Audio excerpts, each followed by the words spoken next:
आप अपना सर नाम बताएंगे? जी, मेरा नाम अंशुल नागर है। मैं सीएलसी से उपाध्यक्ष हूँ और स्टूडेंट यूनियन का लीडर भी हूँ। उसके अलावा मैं एक्टिविज़्म में भी हूँ, स्टूडेंट एक्टिविज़्म में। हाँ जी। तो सर अभी इलेक्शन होने वाले हैं 2024 के लोकसभा के, तो उसमें आप किसको देखना चाहते हैं कि कौन जीतेगा? देखिए, जैसे 2024 के इलेक्शन होने वाले हैं, तो मैं चाहता हूँ कि एक ऐसी पार्टी या फिर कोई ऐसा गठबंधन भी हो जो देश हित के लिए कार्य कर रहा हो और जिसका एजेंडा डेवलपमेंट हो, ना कि कास्ट बेस्ड पॉलिटिक्स हो और ना कि डिवीजन बेस्ड पॉलिटिक्स हो। तो ऐसी कौन सी पार्टी को आप देखना चाहते हैं? देखिए, जैसे कि अभी आपने देखा होगा, मैं बहुत दिन से मतलब बुक्स वगैरह बहुत पढ़ता हूँ न्यूज़पेपर में, तो मैंने देखा है कि जो एनडीए अलायंस है वो एक प्रोग्रेसिव डेवलपमेंट की बात करना, इंडिया को विकसित भारत बनाने की बात करता है। वहीं हम इंडिया अलायंस को देखते हैं, उसको मैंने देखा है कि वो सिर्फ जाति की बात कर रही है और किस तरह से वोट बैंक को साधा जा सकता है उसकी बात कर रही है। जो कभी धुर विरोधी रहे एक दूसरे के, वो आज साथ मिलकर इलेक्शन लड़ रहे हैं सिर्फ एक पार्टी को हराने के लिए। हमने जैसे इसमें 1967 की इलेक्शन में भी देखा, जब इंदिरा गांधी जी पावर में थी तो उनको हराने के लिए कांग्रेस का जो कांग्रेस ओ अलायंस बना था, सेम ऐसा ही अलायंस हम इस टाइम पे भी फॉर्म होता हुआ देख रहे हैं। अभी सर सीएए लागू हुआ है, कुछ दिन हुए हैं, बहुत से विवाद चल रहा है, उस पर विपक्ष भी बहुत कुछ कह रही है, अमित शाह बहुत कुछ कह रहे हैं, अरविंद केजरीवाल जी बहुत कुछ कह रहे हैं। तो आपका क्या कहना है कि सीएए जो लागू हुआ है वो लागू होना ज़रूरी था? देखिए, मेरा ये मानना है कि एज अ कंट्री, जिसमें हमारी कंट्री बहुत सेकुलर कंट्री भी है, साथ साथ में अगर हम देखें तो भारत और पाकिस्तान और नेपाल के अलावा कोई ऐसी कंट्री नहीं है जहाँ पे हिंदू मेजॉरिटी में है। तो हिंदू और जो और भी माइनॉरिटीज़ हैं उनको हमें एज अ रिफ्यूजी उनको हमें लेना चाहिए, क्योंकि मैंने देखा है जो हमारी सराउंडिंग कंट्रीज़ है वो एक पर्टिकुलर रिलीजन को ज़्यादा बढ़ावा देती है। जैसे कि हम देख ले पाकिस्तान को, वो इस्लामिक रिपब्लिक कंट्री है, वो सेकुलर कंट्री नहीं है। वहाँ मुसलमानों के अलावा जितने भी धर्म है उन सबका प्रोसिक्यूशन हो रहा है। जैसे कि अगर आप डेटा को भी देखो, अगर उसका एनालिसिस करा जाए तो उसमें हम देखेंगे कि उसमें जितने भी माइनॉरिटीज़ है, चाहे वो हिंदू है, क्रिश्चियंस है, सिख्स है, उनकी पॉपुलेशन बहुत डाउन आई है। लेकिन आप अगर इंडिया का एग्जाम्पल देखें और आप 2011 का सेंसस देखें तो यही एक ऐसी कंट्री है पूरे वर्ल्ड में जहाँ पे माइनॉरिटीज़ की पॉपुलेशन बढ़ रही है। इवन आप यूरोप में भी देख लेंगे अगर, तो वहाँ माइनॉरिटीज़ की पॉपुलेशन कम हुई है। तो और ये जो सीएए लागू हुआ है, इसे बीजेपी सरकार ने, भाजपा सरकार ने इलेक्शन से कुछ दिन पहले ही लागू करा है, जिस पे विपक्ष कह रही है कि भाजपा सरकार अपना वोट बैंक, ये जो 400 पार का नारा है, भाजपा का 400 पार का नारा है, उसको पूरा करने के लिए, इस एजेंडा को पूरा करने के लिए भाजपा सरकार ने चुनाव से ठीक पहले सीएए लागू करा है। देखिए, जैसे कि मैं आप सभी को बता दूं, मैं खुद मतलब राजनीति से जुड़ा हुआ छात्र हूं। मैंने वाइस प्रेसिडेंट पोस्ट पे इलेक्शन कंटेस्ट किया है, तो मुझे पता है। देखिए, आप देश के लिए या अपने लिए ही सही कुछ जब ही कर सकते हैं जब आप चुन के आते हैं। अगर आप सत्ता में ही नहीं है, आप ना बदलाव कर सकते ना कुछ कर सकते।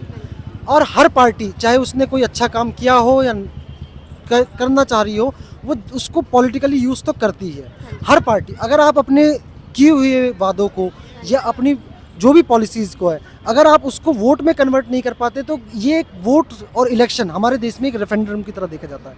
अगर बीजेपी चुन के आती है तो ये अपने आप ही सीए पे मोहर, 370 पे मोहर होगी और उसके अलावा राम मंदिर पे मोहर होगी।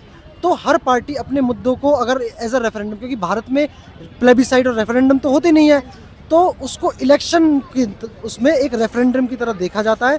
और मुझे लगता है सीए का बीजेपी पॉलिटिकल यूज़ करना चाहते हैं। देखो, ये बात सच है, उन्हें करना भी चाहिए। अगर वो अपनी पॉलिसीज़ को इलेक्शन में लेके जाती है और लोग उस पर वोट देते हैं, तो इसमें ये भी है कि सीए के एक अच्छी पॉलिसी है जिसको हमारा देश सहारा। अगर उसमें कोई कमी है तो जनता उनको सत्ता से बाहर करेगी।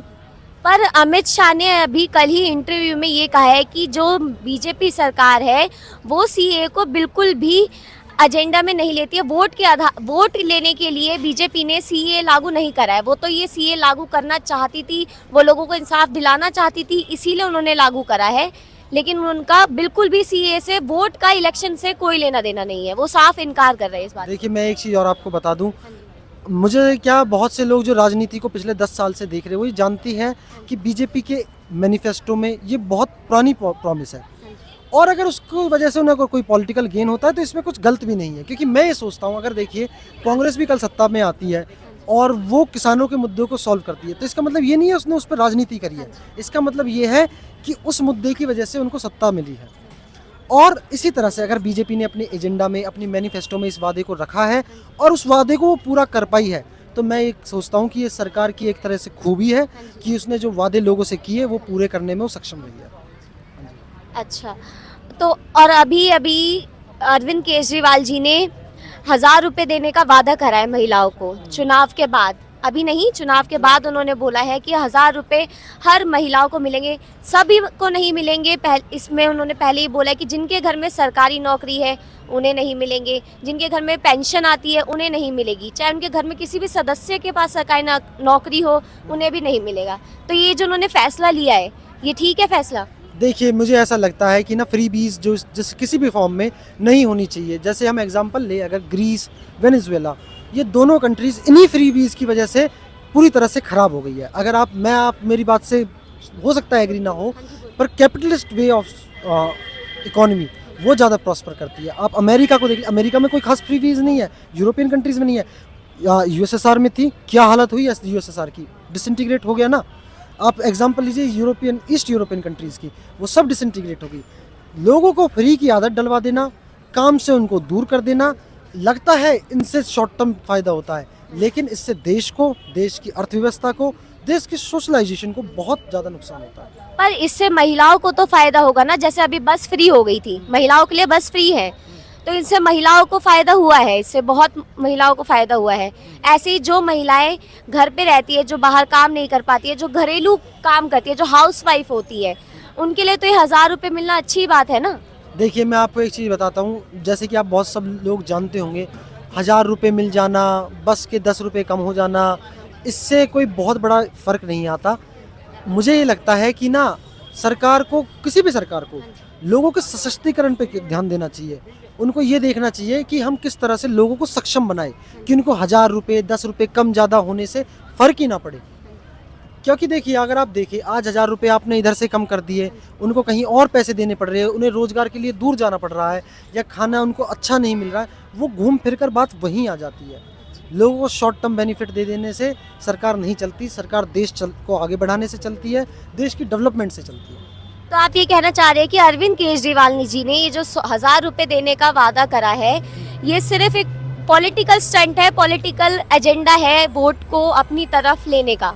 जी, मुझे बिल्कुल ऐसा लगता है, ये पॉलिटिकल एजेंडा है। इसको आप एज ए एग्जांपल मैं आपके सामने अगर बताऊं, सपोज मैं आपसे कहूं कि आपका आज के आने का खर्चा मैं लेता हूं और आप 10,000 रुपये कमाते हैं, मैं कितनी मदद कर दूंगा आपको। वहीं अगर आपके पास सरकार किसी भी तरह से ऐसा कर पाती है कि आपकी आय को बढ़ाने में मदद कर पाती है, तो आपको 1000 रुपये, 10 रुपये से इनसे कोई फ़र्क नहीं पड़ेगा।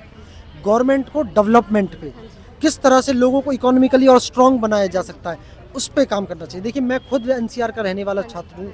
मैंने देखा है हमारे इलाके में किस तरह से जो लोग कभी बहुत पिछड़े वर्ग के थे, बहुत इकोनॉमिक सिचुएशन उनकी ख़राब थी, किस तरह से आने वाले कैपिटलिस्ट बूम की वजह से हमारे आसपास के जो लोकल्स हैं वो किस तरह से इकोनॉमिकली अच्छे हुए हैं।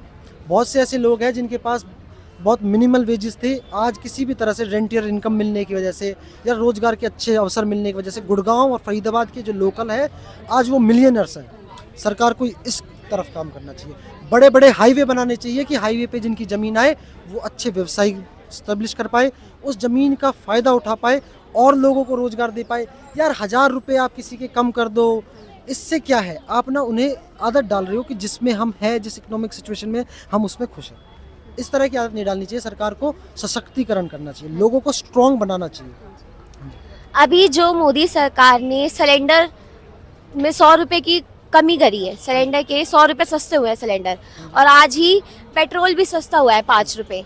तो आपको क्या लगता है ये सब अभी सस्ता कर रहे हैं, ये सिर्फ पॉलिटिकली अभी इलेक्शन की वजह से सस्ता कर रहे हैं, ऐसा आपको लगता है? देखो, ये होता है कि पार्टीज अपनी इमेज बनाने के लिए कई बार क्या करती है, लोगों में गुस्सा ना आए, 5-10 रुपये पेट्रोल डीजल के कम भी कर देती हैं। पर मुझे लगता है कि कब तक ये है, ये अब बहुत ज़्यादा समय की बात नहीं होने वाली। 2030 आते आते पेट्रोल की रिलेवेंस, नेचुरल गैस की रिलेवेंस अपने आप कम हो जाएगी, कि गवर्नमेंट को ईवीज़ पे ध्यान देना चाहिए। गवर्नमेंट को ये देखना चाहिए कि हम ईवीज़ को कैसे अच्छा बनाएं। अगर इलेक्ट्रॉनिक व्हीकल्स होंगे तो मुझे नहीं लगता कि पेट्रोल की और उसकी इतनी रिलेवेंस रह जाएगी, और आने वाले टाइम में लोगों को इनकी ज़रूरत भी नहीं पड़ेगी। अच्छा, ठीक है, थैंक यू। अभी जो इलेक्शन होने वाले हैं उसमें यूथ क्या चाहती है, यूथ किसको वोट देना चाहती है, यूथ किस बेस पे वोट देना चाहती है, यूथ की क्या मांग है, जो आने वाले इलेक्शन में जो भी जीतेगा, जो भी सरकार आएगी, उससे यूथ क्या चाहती है वो बताइए। पहला तो यूथ ये चाहता है कि उसको रोज़गार मिले, जो भी पीएचडी और जो भी अच्छे अच्छे डिग्रीज लेके निकल रहे हैं, एमबी हो चाहे आपका लॉ भी है, कई सारे हैं डिग्रीज, हाई डिग्रीज, उनको रोज़गार मिले। सरकार उसके लिए एक मॉडल तैयार करे कि हम लोग कैसे उनको रिक्रूट करेंगे। दूसरा, जो प्राइवेटाइजेशन का भी हम देख रहे हैं, फीस बढ़ रही हैं। अगर मैं अभी दिल्ली यूनिवर्सिटी की बात करूं तो दिल्ली यूनिवर्सिटी में भी आप देखेंगे फीस में काफ़ी उछाल आया है, डबल फीस हो गई है। मैंने मतलब जैसे मैं अपनी बात करूँ, फर्स्ट ईयर में मेरा 35 था, मतलब 3500 रुपये कुछ था, उसके बाद अब 6000 रुपये से ज़्यादा हो गई है। सेंट्रल यूनिवर्सिटी है, सेंट्रल फंड करता है, हम लोग एंट्रेंस दे के आते हैं, तो हम लोग का राइट है सेंट्रल यूनिवर्सिटी का जो एक्ट बना हुआ उसके अकॉर्डिंग हमारी रिड्यूस हो रही है फीस। लेकिन हम ये देख रहे हैं कि फीस बढ़ रही है प्राइवेटाइजेशन। इससे क्या होगा कि जो लोग बेचारे गरीब हैं, जो राज्यों से आते हैं, ट्राइब से आते हैं, उन लोगों के पास अवसर नहीं होगा। तो सरकार इस पर ध्यान दे कि कुछ ऐसी भी प्रतिक्रिया बनाए कि सबको शिक्षा का अधिकार मिले।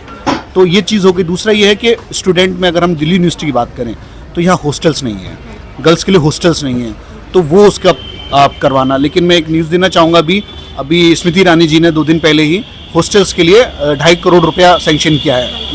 अभी केजरीवाल जी ने 1000 रुपए देने का वादा करा है दिल्ली की महिलाओं के लिए, तो इस पे आपका क्या कहना है कि ये सही है उन्होंने जो फैसला लिया है? वैसे देखो सही तो है, ठीक है। मान लो जैसे बहुत सारी लड़कियां होती है जो जॉब वगैरह नहीं करती, तो उनके लिए 1000 रुपीज़ भी बहुत है। बट अगर देखा जाए तो मतलब जैसे ये है कि अभी बहुत सारे लोगों को नहीं भी मिल पाता, ठीक है। जैसे अभी अप्लाई करा उन लोगों ने, उनको बहुत टाइम बाद मिलता है, तो अभी तो कुछ कह नहीं सकते ना, क्योंकि अभी उसने बोला। अभी देखते जैसे जैसे टाइम बीतेगा वैसे से पता चलेगा कि उन्होंने जो बोला था वो सच है या झूठ है, ठीक है। यही चीज़ है बस। क्या आपको लगता है, क्योंकि केजरीवाल जी ने ये बोला है कि 1000 रुपए हम अभी उन्होंने लॉन्च नहीं करा है, उन्होंने इलेक्शन के बाद बोला है, उन्होंने बस बोला कि हम देंगे, पर ये लागू जो करेंगे, वो इस स्कीम को स्टार्ट करेंगे, वो इलेक्शन के बाद करेंगे, तो आपको लगता है कि वो ऐसा करेंगे? देखिए वैसे तो अभी केजरीवाल ने कहा था कि दिल्ली में झीलें बनवाएंगी, तो उनके बोलते ही बाढ़ आनी स्टार्ट हो गई थी, ठीक है। तो अभी जैसे उन्होंने बोला है कि 1000 रुपीज़ वो देंगे, तो अब तो इलेक्शन के बाद ही पता चलेगा। हो सकता है कि अगर वो इलेक्शन में नहीं जीता तो वो ये लागू ही ना करे, और हो सकता है अगर उन्होंने ये चीज़ मतलब लागू कर भी दी तो बहुत अच्छी बात है। अगर लड़कियों के लिए 1000 रुपीज़ भी आ रहा हो सके तो मेरी मानो तो 1000 तो फिर भी कम ही है। मैं बैठे बैठे 500 रुपये खर्च कर देती हूँ एक दिन में तो अब जैसे बहुत सारी लड़कियां जॉब वगैरह नहीं करती, उनके लिए ठीक ही है। बाकी अगर करते हैं तो बहुत अच्छी बात है, नहीं करते तो ठीक ही है, कोई नहीं है। ये जो केजरीवाल जी ने करा है, ये क्या सिर्फ पॉलिटिकल एजेंडा है, सिर्फ वोट अपने? बिल्कुल सही कह रहे हो। देखो मैं बताती हूँ, मेरे को पॉलिटिक्स की बिल्कुल भी नॉलेज नहीं है, बट जैसे मैंने सुना है कि लोग वोट्स के लिए बहुत सारी चीज वादे करते हैं कि आपको ये चीज़ मिलेगी, आपको वो चीज़ मिलेगी, बट समटाइम्स होता है कि नहीं मिलती वो चीज़ें। लोगों को ऐसे झूठ भी बोला जाता है, धोखा दिया जाता है। मान लो मैं इलेक्शन में खड़ी हूँ, ठीक है, मैंने वादे कर दिए, मैं आपको बिजली फ्री करूँगी, पानी फ्री करूँगी, मैं आपको ये चीज़ दूंगी, मैं आपको वो चीज़ दूंगी, मेरे को वोट्स मिल गए, मैं जीत गई, बाद में कोई नहीं पूछेगा। तो केजरीवाल जी ने बिजली और पानी और बस तो फ्री करी है ना? तो चीज़ें फ्री है। मैं एक आपको बात बता रही हूँ, मैं आपको एक एग्जांपल दे रही हूँ कि जैसे बहुत सी चीज़ें उन्होंने बोल दिया कि हम आपको फ्री देंगे, बट एट द एंड उन्होंने जीतने के बाद नहीं करी वो चीज़, तो लोगों को ना उससे हर्ट होता। तो झूठे वादे नहीं करने चाहिए। मैं ये किसी एक पर्टिकुलर पर्सन को नहीं कह रही हूँ, मैं सबको ही कह रही हूँ जो भी इलेक्शन वगैरह में खड़े रहते हैं। तो आपका ये मानना है कि केजरीवाल जी ने ये जो अभी 1000 रुपए का बीच में एकदम से मुद्दा उठाया है, ये सिर्फ एक पॉलिटिकल एजेंडा है वोट के लिए, ताकि वोट जो अभी इलेक्शन ना होने वाले हैं? इसलिए देखो, अगर जैसे उन्होंने लड़कियों के बारे में बोला, वो भी सब देखा आपने ना, बताया ना, जैसे तो उन्होंने 18+, तो 18+ के बाद तो लड़कियां वोट देती हैं, ठीक है। मैं भी अब जाके वोट दूंगी, मैं भी 19+ हूँ, मैं भी वोट दूंगी। तो वो एक तरफ ना मतलब अपनी तरफ अट्रैक्ट कर रहे हैं वो 1000 रुपए के उससे, कि भाई लड़कियां उन्हें वोट दे, जो भी फीमेल्स है, जो भी लड़कियां हैं, टीनेजर्स हैं, सब उनको वोट दे, जिससे मतलब कि उन्हें ऐसा लगे, लड़कियों को ऐसा लगे कि हाँ भाई केजरीवाल हमारे लिए कुछ कर रहा, अभी 1000 रुपए कर रहा है, मे भी आगे जाके वो हमारे लिए कुछ ज़्यादा कर दे, तो वो एक अट्रैक्ट कर रहे हैं वो सिर्फ। ठीक है, थैंक यू।